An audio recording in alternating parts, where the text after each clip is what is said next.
Daydark. Sankoza, un ado qui adore les spaghettis, voyage dans les ténèbres de l'espace infini. On raconte que ses os exauceraient n'importe quel souhait. C'est pourquoi les pires malfrats de l'univers veulent lui faire la peau. Toujours accompagné d'Avakian, son fidèle sac à dos, il n'hésitera pas à désosser gaiement tous ses assaillants. Alors Daydark, c'est un bordel sans nom, mais dans le bon sens. Kuashida, elle a vraiment une imagination de malade. Que ça soit les personnages, son histoire, les décors, les objets, tout part dans tous les sens et pourtant, ça fonctionne. L'univers qu'elle crée est tellement imprévisible et unique, on ne sait jamais dans quel sens ça va partir.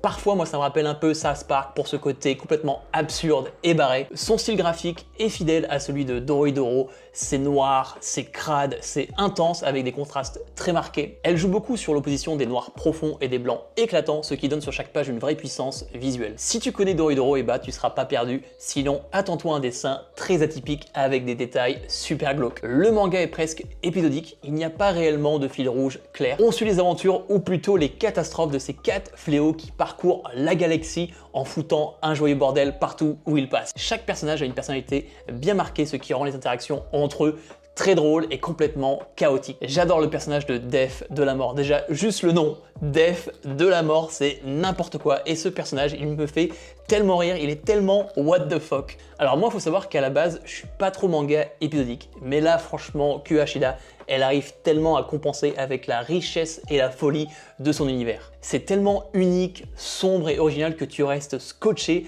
malgré l'anarchie narrative. Petit conseil pour les gens qui ne connaissent pas Kuashida, je recommande de lire en premier Dorohedoro, histoire de s'habituer à son style graphique atypique et même narrative, et de passer à Daydark parce que, on va pas se mentir, Daydark c'est vraiment un manga qui n'est pas pour tout le monde.